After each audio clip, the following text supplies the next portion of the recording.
Hola a todos, bienvenidos al Cielo de Rasal. La semana pasada fui a ver la película más esperada del año, Vengadores Endgame, y me sorprendió la gran cantidad de ciencia que hay en esta película.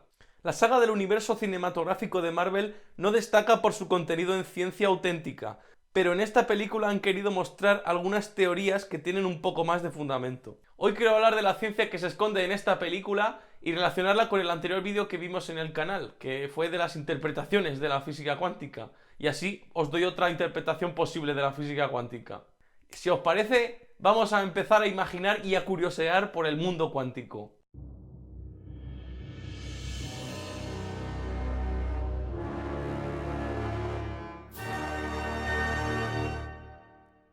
Antes de empezar tengo que advertir que voy a hacer un montón de spoilers de la película, así que lo mejor es que si la queréis ver y no la habéis visto, dejéis el vídeo aquí y ya lo retomáis cuando la hayáis visto. Dicho esto, vamos a empezar. Como recordaréis, en Infinity War Thanos chasqueó los dedos matando a la mitad de los seres vivos del universo. Yo ya tengo dudas de que esto tenga sentido desde un punto de vista biológico, ya que nuestros cuerpos están formados por seres vivos diminutos, las células. Y si acabas con la mitad de ellas, ya te digo yo que la otra mitad va a acabar muriendo. Pero bueno, ignoremos este tema y ya os digo que no será lo único que tengamos que ignorar en esta película. Tras vengarse de Thanos, no pueden deshacerlo porque él ha usado las gemas para destruir las gemas. Los Vengadores se dispersan y no vuelven a hablar otra vez del tema hasta que ocurre algo inesperado, así entre comillas. Una rata salva a nuestros protagonistas, liberando a Ant-Man, que se había quedado atrapado en el mundo cuántico. Un mundo muy interesante y muy extraño que resolverá todos los problemas en esta película. Aquí me gustaría empezar a analizar lo que hace Ant-Man, porque es uno de los personajes que son más interesantes desde un punto de vista físico. Años atrás, Hans Pym había desarrollado una tecnología basada en unas partículas que descubrió y que, según sus palabras, tienen la capacidad de reducir la distancia entre los átomos. Hace 40 años creé una fórmula que alteraba la distancia atómica relativa. Descubrí cómo cambiar la distancia entre átomos. Eso le da poder al traje. Bueno, en ninguna película se nos explica cuál es el procedimiento, pero por lo que sabemos de física, algo podemos estudiar. Reducir la distancia entre los átomos equivale a decir que se reduce el tamaño de cada átomo. Según vimos en el vídeo del átomo cuántico que tenéis por aquí, los electrones se encuentran a unas distancias del núcleo atómico determinadas por su función de onda. En el átomo de hidrógeno esta distancia está en torno al radio de Bohr, que depende de varias constantes de la naturaleza, como son la constante de Planck, la velocidad de la luz, la masa del electrón y la intensidad de la fuerza electromagnética. Parece bastante difícil imaginarse que se pueda cambiar la velocidad de la luz y la constante de Planck, así que esas dos constantes no las vamos a tocar. Si aumentamos la masa de los electrones, el tamaño del átomo disminuye, y esto se podría conseguir a través de algún tipo de tecnología que involucrara el campo de Higgs. Las partículas tienen masa en función de su interacción con el bosón de Higgs. Cuanto más interaccionan con él, más masa tienen. Si hubiera una tecnología como esa, uno podría darle diferentes masas a las partículas. Ahora bien, hay que pensar que para disminuir nuestro tamaño en un factor de aproximadamente 100, tendríamos que aumentar la masa de los electrones pues también en el mismo factor. Otra opción es aumentar la atracción que sienten los electrones hacia el núcleo. Un electrón siente menos atracción hacia el núcleo porque a su alrededor hay una enorme cantidad de partículas virtuales que se crean y se destruyen en periodos de tiempos muy cortos. Esas partículas tienen cargas opuestas y extraen un poco de energía al vacío y al destruirse la vuelven a ceder. Como las positivas sienten atracción por el electrón,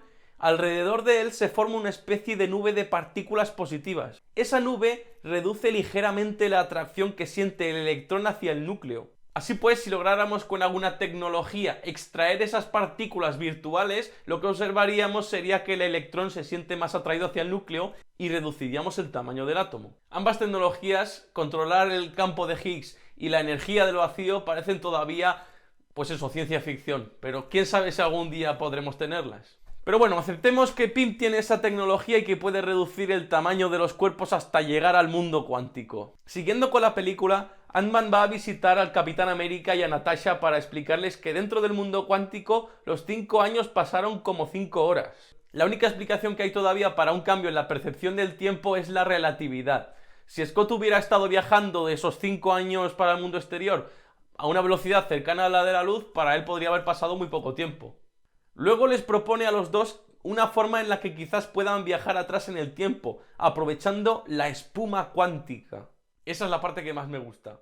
Como recordaréis por lo que expliqué en los vídeos sobre los agujeros negros, una de las claves para entender lo que les ocurre a los campos cuánticos en presencia de la gravedad es comprender la gravedad cuántica, algo que todavía está en estudio. Fue John Wheeler quien propuso una forma de explicar la naturaleza del espacio-tiempo a la escala de Planck. La escala de Planck es muy pequeña. Si cogiéramos un metro y lo dividiéramos por 10, 6 veces, tendríamos el tamaño de una micra, que es lo que ocupa una célula, más o menos. Si lo dividimos por 10 veces, tenemos el tamaño de un átomo. Y si lo dividimos por 10, 15 veces, tenemos el tamaño de un núcleo atómico. ¿Y qué pasa a partir de ahí? ¿Podemos seguir dividiendo cuanto queramos? La teoría de la espuma cuántica expone que hay un límite. Si dividimos un metro entre 10, 35 veces, no podremos dividirlo más. El espacio-tiempo dejará de ser divisible a esas distancias. ¿Y entonces cómo es el espacio-tiempo a esas escalas? La hipótesis explica que el espacio-tiempo estará lleno de agujeros de gusano, pliegues del espacio-tiempo que se formarán y destruirán constantemente, absorbiendo y liberando energía del vacío, igual que lo hacían las partículas virtuales, como hemos visto antes. Kip Thorne, el productor de la película Interestelar, encontró un método teórico a partir del cual a través de un agujero de gusano se podía viajar en el tiempo. Los agujeros de gusano son teóricos, todavía no se ha encontrado ninguno en la naturaleza. La próxima aventura de los Vengadores será cruzar varios de esos agujeros de gusano para volver atrás en el tiempo, recoger las gemas del infinito y devolver a la vida a los que murieron. Pero a la hora de querer atravesar los agujeros de gusano surgen varios problemas. El primero de todos, que no se comenta en la película, es que si mantuviéramos nuestra masa y redujéramos nuestro tamaño hasta poder atravesar uno de esos agujeros negros, antes de llegar a eso nos hubiéramos convertido en un agujero negro. Así es, nuestra masa corporal alcanzaría el radio de Schwarzschild a mitad de camino entre el núcleo atómico y la espuma cuántica. Y luego ya por la radiación de Hawking pues explotaríamos brutalmente. Y todo eso es muy difícil de salvar, ya que para reducir nuestra masa y así no alcanzar nunca el rayo de Schwarzschild tendríamos que vaporizarnos y a través de la ecuación E igual a mc cuadrado convertir la mayor parte de nuestra masa en energía, liberando más energía en un instante que en ninguna bomba nuclear que se haya detonado en la historia. Visto lo visto, es normal que se omita esa posibilidad no descartable en la película. El segundo problema al que se enfrentan los Vengadores es saber hacia dónde se viaja cuando se atraviesa uno de esos agujeros de gusano. El nuevo e inteligente Hulk intenta enviar a Scott a algunos lugares atrás en el tiempo, pero sin éxito. Lo único que consigue es que nos riamos de su problema de incontinencia. Alguien se ha meado en mis pantalones. Van a ver a Stark, que es el más listo de todos y hace gala de su conocimiento de física cuántica, hablando de la escala de Planck y de la proposición de Deutsch. La fluctuación cuántica se carga a la escala de Planck, que es la que dispara la proposición de Deutsch, ¿de acuerdo? Básicamente dice que no se puede, y aún en el caso de que se pudiera no quiere porque tiene ya una hija y que se apañen sin él. Pero luego se arrepiente y comienza a pensar y a diseñar una máquina del tiempo que tiene que ver con la cinta de Moebius. La cinta de Moebius es una cinta con una sola cara. Es algo muy fácil de hacer con una hoja de papel. Cortas una tira, pegas un extremo con el otro, pero del revés. Esto es algo que se estudia en topología y tiene bastantes propiedades curiosas. Una de ellas es que una persona diestra caminando por la cinta acabaría volviendo al mismo sitio siendo zurda. Al hacer la traslación completa se invierten las imágenes especularmente, como en un espejo. Ahora bien, ¿qué tiene que ver esto con el viaje en el tiempo? De alguna forma que no se nos explica, Stark ha conseguido de alguna forma revertir el tiempo a través de algún proceso, pero como digo, eso está todo muy en el aire. De cualquier forma, Stark lo consigue porque es muy listo, crea un GPS espaciotemporal, igual que en Doc en Regreso al Futuro, hace las paces con el Capitán América y se pone manos a la obra. Ahora hay que ordenar un plan inteligente que no termine con la existencia del universo. Hay muchas formas de plantear los viajes en el tiempo y muy pocas que no creen paradojas sin sentido. Me parece estupenda la forma en la que lo han planteado los guionistas, ya que para mí es la más realista de todas. Stark menciona la proposición de Deutsch, que es una interpretación de la física cuántica que se resume en lo siguiente. Cada vez que tomamos una medida en el laboratorio, cada posible resultado nos lleva a un mundo diferente, a una realidad diferente. Esta es la interpretación de los múltiples universos. En la paradoja del gato de Schrödinger, cada vez que uno mira si el gato está vivo o está muerto, está accediendo a una de las dos posibles líneas de tiempo, una en la que está vivo y otra en la que está muerto. De esta forma, cada vez que realizamos una observación, ramificamos la línea del tiempo, produciendo nuevos universos, mostrando así que el futuro no está escrito y que todo son probabilidades. La máquina que construye Stark debería ser capaz de viajar entre líneas temporales a placer, para que cuando vuelvan atrás en el tiempo y cambien el futuro de esa línea temporal, vuelvan a la línea de la que partieron. Ese conocimiento escapa a nuestras posibilidades todavía, ya que no sabemos con qué realidad nos vamos a encontrar cuando viajemos hacia el futuro.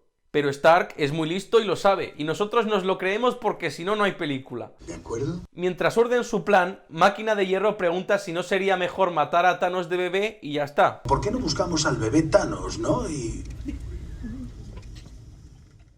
Eso es algo muy inteligente y para exponer su idea menciona un montón de películas que tratan de viajes en el tiempo. Star Trek, Terminator, Time Cop, Los pasajeros del tiempo. A través del tiempo. Despliegue en el tiempo, en algún lugar del tiempo. Jacuzzi al pasado. Jacuzzi al pasado. Las alucinantes aventuras de Bill y Ted. Cualquier película que trate sobre los viajes en el tiempo. Jungla de cristal. No, esa no. Sin embargo, como bien apunta Hulk inteligente / Bruce Banner, eso no funciona así, aunque lo dice de una forma muy enrevesada. Piénsalo, si viajas al pasado, ese pasado se convierte en tu futuro. Y tu anterior presente se convierte en pasado. Y es imposible que pueda cambiarlo tu nuevo futuro. Produciendo así un bucle temporal sin sentido. Es cierto que si viajan atrás en el tiempo y matan a Thanos, él no podrá matar a la mitad del universo, pero habrán cambiado solo la antigua línea de tiempo y no la de ellos, que es la que quieren conservar. Y al que más le interesa conservar esa línea de tiempo es a Stark, que tiene una hija, nada menos. Así pues, deben coger las gemas, llevarlas a su línea temporal y luego chasquear los dedos. Por cierto, si veis que Nebula joven no muere cuando Nebula mayor la mata, es porque ha disparado a una Nebula que no es la de su pasado, sino la de otra línea temporal. Luego deciden volver a dejarlas en su sitio para que las líneas temporales no cambien, pero ahí empiezan ya los sinsentidos, ya que las líneas van a cambiar, y mucho, ya que es el Thanos de la línea de Infinity War el que viaja al futuro y muere, por lo que tampoco en esa línea temporal matará a la mitad del universo. Thanos ya no chasqueará los dedos en la línea de Infinity War. Y yo Todo porque Stark chasquea los dedos. soy Iron Man. Lo que tampoco me cuadra es cómo consiguen llegar al año 1970 desde el 2012 sin necesidad de la máquina. ¿Y cómo consigue el Capitán América reconstruir un Tesseracto a partir de la gema del espacio, el bastón de Loki a partir de la gema de la mente, o la bola esa rara a partir de la gema del poder? Y cuando Steve vuelva a ver al Cráneo Rojo, además de llevarse la sorpresa de su vida, no creo que el Smith / Elrond nazi vuelva a dejar la gema en el agua, ya que si no he entendido mal, para eso estaba él ahí. Pero como no tenía seres queridos, se quedó a 2 velas. Pero si hasta le han dejado una nave para que pueda salir del planeta. ¿Con qué cara mirará Padme Amidala, Jane Foster, al capitán, cuando vaya a meterle en el cuerpo el veneno que un instante antes le ha sacado un mapache que habla, mientras van a por ella los elfos oscuros? Ah, y no debemos olvidarnos de uno de los personajes más importantes de la trama, el Doctor Strange, que vislumbra una cantidad ingente de futuros posibles y solo ganan en uno. En uno. Y lo siento, pero tengo que decirlo, ¿no hubiera sido más fácil cortarle el brazo a Thanos mucho antes? Pero a la interpretación de los múltiples universos creo que se rompe cuando vemos a la Capitán América anciano. Es una escena entrañable y llena de emoción. El Capi le entrega al halcón el escudo que no se ha llevado, o uno que ha hecho expresamente para él y no tiene valor sentimental. Creo que ahí se rompe la línea argumental porque cuando el Capitán América viaja atrás en el tiempo y vive con Peggy Carter, está creando otra línea temporal, no la misma, por lo cual no puede aparecer en el futuro. Bueno, a no ser que disponga de otra máquina del tiempo. Bueno, son cosillas que hay que comentar para que uno no se pierda en la lógica de la película. Esta película es genial, hace unas referencias científicas muy importantes, como habéis visto a lo largo del vídeo, y lo más importante es que logra captar la atención de grupos muy dispares de personas. Y quién sabe si también incitarles a tener la curiosidad por la ciencia. Me parece estupendo, la verdad. Hemos disfrutado muchísimo de esta saga de 20 películas que no volverá a ser lo mismo después de esta. Espero que los que os gustan como a mí hayáis disfrutado viendo este resumen de la ciencia que hay en la película de Vengadores. Y en la sección de la pregunta curiosa hoy respondo a Miguel, que me hizo esta pregunta en el vídeo pasado sobre la física cuántica. ¿Esta interpretación de la cuántica, la del colapso de la función de onda, es experimental? ¿La podemos dar como válida? ¿O hay otras formas de colapsar la onda que la interferencia? Las interpretaciones son formas de explicar lo que se observa. Puede haber muchas formas de explicar lo que se observa y puedes dar por válida la que mejor te parezca. Al fin y al cabo, la física que conocemos todavía no hace distinción entre ellas. Otras interpretaciones pueden ser, por ejemplo, que haya variables ocultas que no conocemos y que hacen que veamos el mundo cuántico de forma aleatoria, pero que en realidad no sea aleatoria. Otra interpretación es la que acabo de decir, que el universo se divide en múltiples líneas temporales y que cada vez que observamos ramificamos esa línea temporal y vivimos solamente en una de esas líneas. Como ves, hay muchas interpretaciones para explicar lo mismo que se observa en el laboratorio y se llaman interpretaciones porque son diferentes formas de explicar un mismo fenómeno. Vamos ahora con los eventos astronómicos de esta semana. Esta semana todavía podrá verse alguna estrella fugaz procedente de las Aquáridas, así que estad atentos. Además de eso, tenemos una conjunción de la Luna con Pollux en viernes y con Régulo el domingo, que coincidirá además con Cuarto Creciente. Y este ha sido el vídeo de la semana, que ha sido un poco diferente, pero he tocado temas muy intensos y muy entretenidos, muy bonitos. Espero que os haya gustado. Si os ha gustado, suscribiros y darle a la campanita para seguir viendo vídeos tan interesantes como este. Y si os ha gustado pues muchísimo, pues lo que podéis hacer es apoyarme en Patreon, que yo siempre agradezco a las personas que lo hacen, porque así ayudan al canal a mejorar su calidad y a seguir creciendo. También podéis compartir y darle a like y seguirme en mis redes sociales por Facebook, Twitter, Instagram y Google+. Y pues lo que digo siempre, no olvidéis que la curiosidad rompe barreras. Muchas gracias por ver este vídeo tan curioso y un saludo a todos y todas.